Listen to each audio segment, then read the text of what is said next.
Everyone wants success and everyone wants to accomplish something crazy. And every single new year, we tell ourselves that we're going to work harder than we ever have before. But we don't. Instead, we plateau. We work at about 20% efficiency. We get lost in our Facebook feeds or we binge Netflix, and it begs the question, why the fuck can't we focus? Our brains just aren't biologically wired to do uncomfortable and difficult things. However, if we are aware of it, we can mitigate its negative effects with systems and regimen so that ultimately we can achieve what we want to achieve.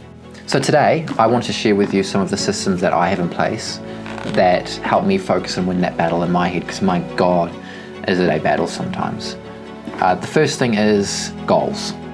I think everyone likes doing goals. I think everyone likes the idea of seeing themselves as better in the future.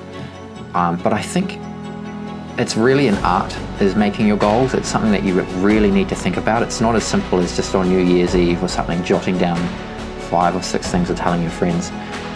They need to be actionable because, I mean, you know, when you hear those goals like, oh, this year I'm going to be happy, or this year I'm going to be more free, this year I'm going to be way more successful, or I'm going to work harder. Things like that, man, drive me up the wall, because you kind of know as soon as you hear goals like that, that person is doomed to fail at them because they haven't made an actionable plan to go off. You've probably heard of the acronym, the SMART goal, so specific, measurable, achievable, relevant, and time-bound goals. And I think these goals are really, really, really good because in a way they sort of in themselves define a plan that you have to do to achieve that goal.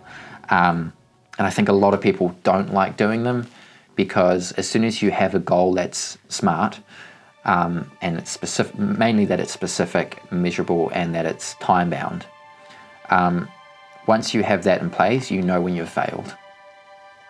And so I think people avoid them. January for me, I think, was a little bit overboard, but it's served me well this far. Keep in mind, it literally is only February, so I guess we'll see. But what I did was I sort of made one of those vague statements to start with what I wanted my life to be like. You know, I wanted my business to be successful. I wanted to be really fit, and I wanted to be really, really happy.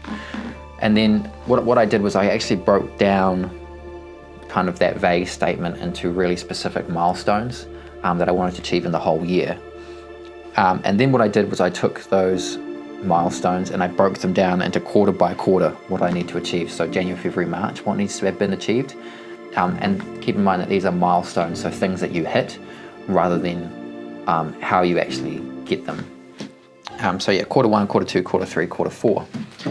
And then what I've done is every single month, on the first of the month, I write down all of the things that I need to do.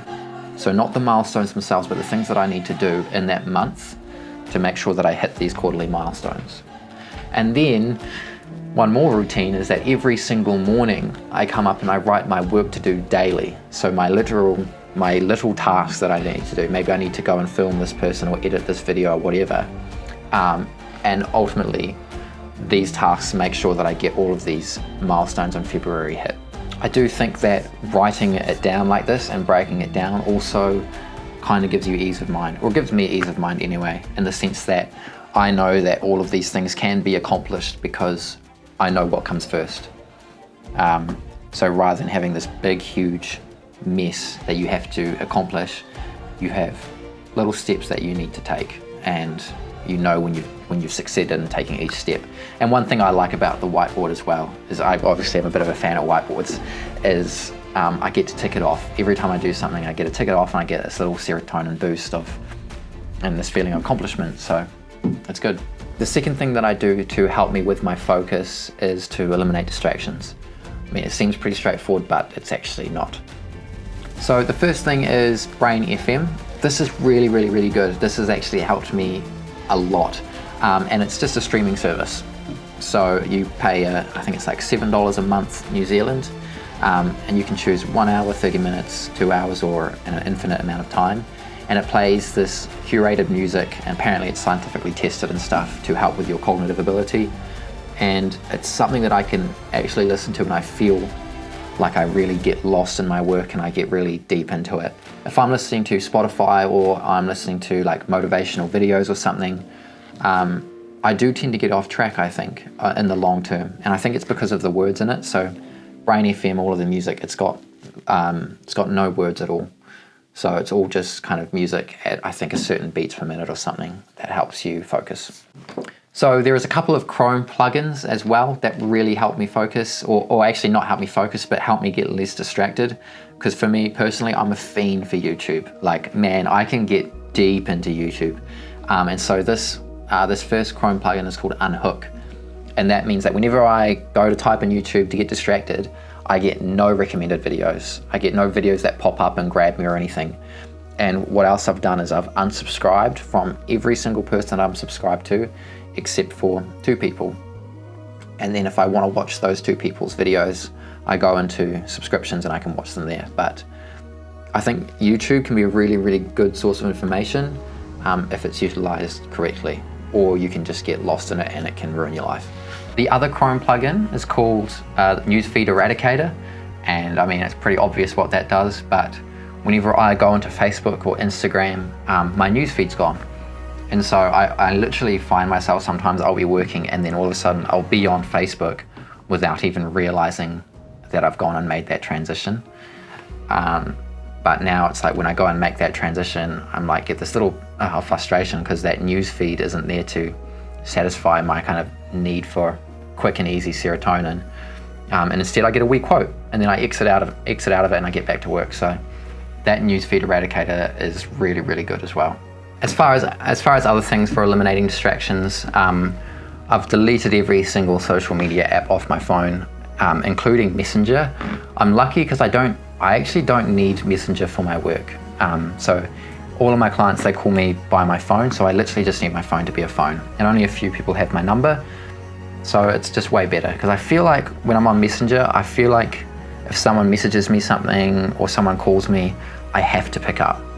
And I think it's partly because of that little active now or active 10 minutes ago or whatever. So kind of just taking that out of the equation, actually I think gives my mind a lot more clarity and just a lot more calm. So yeah, so I just answer people when I want to answer them, and I call people when I want to call them, and the people that are calling me are people that I need to talk to. The third thing that you can do to improve your focus is, I think, routine. I think when I look back on my life, the times when when I felt like I'm most on the right track and I actually feel the most happy is when I have a really solid morning routine. It's something I actually lack at the moment, and so I need to get that underway. But doing the exact same thing every morning, yeah, I don't know, it just helps me focus. It helps me dial in and be like, okay, today's a day I'm going to work. And it's the same reason that every morning I do put on my shoes. Like, I'm in my room right now, but I'm wearing my shoes because I feel like if I'm wearing dress shoes, I'm here to work. And so things like that help me. I have routines with my whiteboard and stuff, like I was saying before. But yeah, I think taking a little bit of time to hammer down a morning routine, maybe even a meal routine, and sort of, yeah, just like kind of when you're dialing into work, a routine around then, I think really helps set you up for the rest of the day. So I think the more routine you can implement into your life, better off you are. But don't tyrannize yourself. You don't want to make yourself miserable by a routine. So make sure you reward yourself too.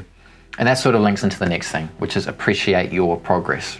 You know, for me, I like ticking things off the whiteboard because when I tick it off, I feel like that's my little way of appreciating it. And I got this the other day, rum. I don't even drink rum, but I thought it'd be kind of nice to have that little reward in place of when I sign a new client, I get to just have a little drink of rum. And it's more of just it's a little like, I'm pleased with myself. And so I think it's really important to appreciate the work you've done and the goals you've ticked off. Anyway, that's all I really have to say in this video. I hope you guys have liked it. I hope there are things that you can take away from it, the practical things. I'm going to link in the description here the Chrome plugins that I use and Brain FM, because those things have been really, really helpful. So yeah, please give it a subscribe or share it with your friends. Give it a like. I'd really, really appreciate it. Thanks very much.